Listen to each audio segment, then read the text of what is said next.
Assalamualaikum warahmatullahi wabarakatuh. Saya Robi Maulana dari kelompok 6 akan menjelaskan tentang sumber-sumber ekonomi 6. Yang pertama yaitu sumber daya manusia.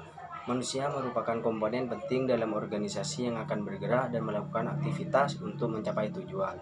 Keberhasilan suatu organisasi ditentukan dari kualitas orang-orang yang berada di dalamnya. SDM akan bekerja secara optimal jika organisasi dapat mendukung kemajuan karir mereka dengan melihat apa sebenarnya kompetensi mereka. Biasanya pengembangan SDM berbasis kompetensi akan mempertinggi produktivitas karyawan sehingga kualitas kerja pun lebih tinggi pula dan berujung pada posnya pelanggan dan organisasi akan diuntungkan. Sumber daya manusia dapat didefinisikan sebagai semua manusia yang terlibat di dalam suatu organisasi dalam mengupayakan terwujudnya tujuan organisasi tersebut. Sumber daya manusia dalam perekonomian Islam sudah memiliki aturan yang jelas dan tegas dalam pengelolaan perekonomian Islam yang bertolak dari paradigma asas dan karakteristik entitas perekonomian Islam yang acuannya berupa sumber utama agama Islam yaitu Al-Quran dan Al-Hadis, yang tentunya jauh berbeda dengan pengertian sumber daya manusia dalam konsep umum yang hanya bertujuan dalam kenyamanan duniawi dengan mengabaikan faktor akhirat. Tuntutan dan kewajiban sumber daya manusia ekonomi Islam dalam memenuhi nilai dan prinsip syariah dalam seluruh kegiatannya seharusnya diimbangi pula oleh seluruh entitas ekonomi Islam yang terkait. Tidak hanya lembaga keuangan syariah seperti perbankan syariah dan lembaga keuangan lainnya, namun seluruh pihak yang terkait, yakni dengan cara memperlakukan sumber daya manusianya dengan perlakuan yang adil, jujur, dan mendorong setiap sumber daya manusia untuk terus mengembangkan seluruh potensi, kemampuan, pengalaman, serta pengetahuan tentang ekonomi Islam.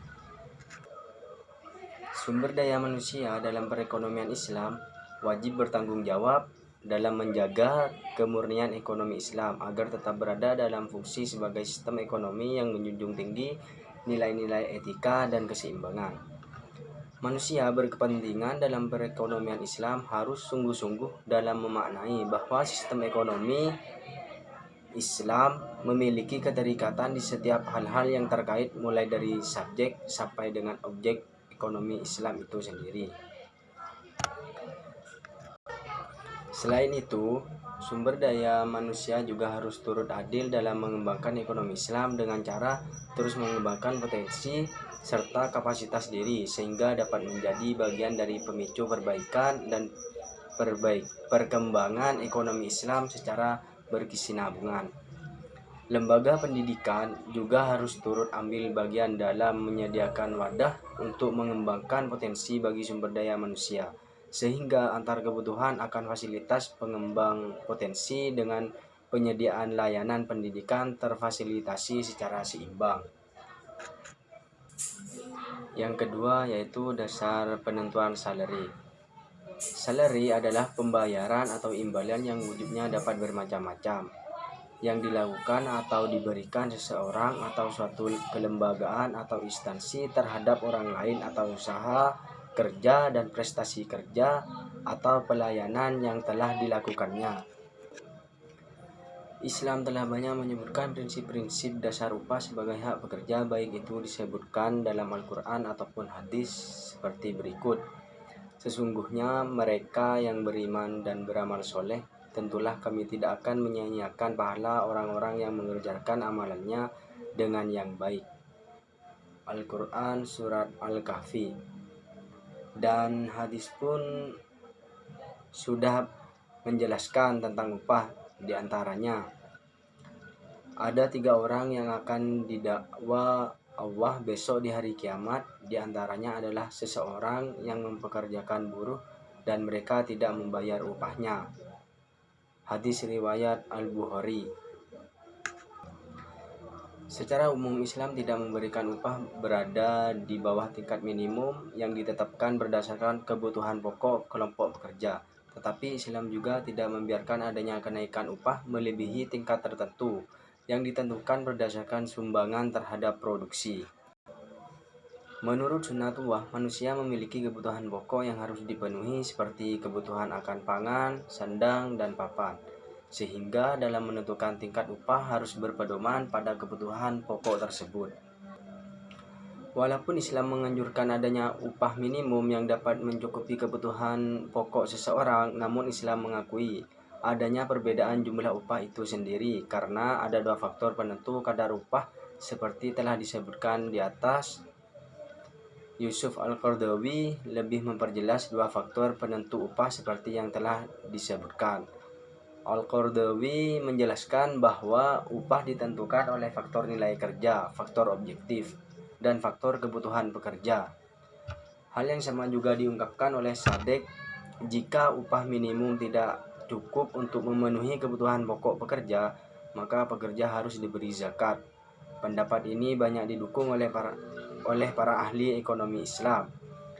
Karena jika upah atau gaji pekerja tidak mencukupi kebutuhan pekerja dan keluarganya, maka pekerja tersebut dikategorikan sebagai orang miskin dan berhak atas dana zakat.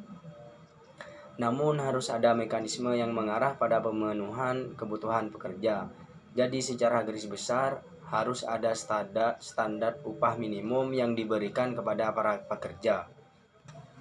Sehingga dapat ditarik kesimpulan bahwa konsep upah dalam Islam harus adil dan layak, di mana adil dalam konsep upah ini memiliki dua makna. Pertama, adil bermakna jelas dan transparan. Adil dengan arti ini bermaksud waktu pembayaran upah harus jelas. Keterlambatan membayar upah dikategorikan sebagai perbuatan zalim, dan orang yang tidak membayar upah pekerja termasuk orang yang dimusuhi oleh Nabi SAW di hari kiamat nanti. Kedua, adil bermakna proporsional, maksudnya pekerjaan seseorang akan dibelah menurut berat pekerjaannya. Sedangkan konsep upah dalam Islam harus layak. Maksudnya adalah kelayakan upah yang diterima oleh pekerja harus dilihat dari tiga aspek, yaitu papan, pangan, dan sandang. Artinya hubungan antara majikan dengan pekerja bukan hanya sebatas hubungan formal, tetapi pekerja sudah dianggap sebagai keluarga majikan. Konsep inilah yang membedakan antara konsep upah menurut ekonomi barat dan konsep upah menurut ekonomi Islam. Yang ketiga yaitu Islam tidak mengenal problema perburuhan. Islam sebagai agama rahmatan lil alamin sangat memperhatikan buruh. Dalam lintasan sejarah, Islam datang pada suatu zaman yang penuh dengan kezaliman, penindasan, ketidakadilan, dan ketimpangan ekonomi, sehingga masyarakat digolongkan ke dalam kelompok-kelompok kecil berbasis suku dan kabilah.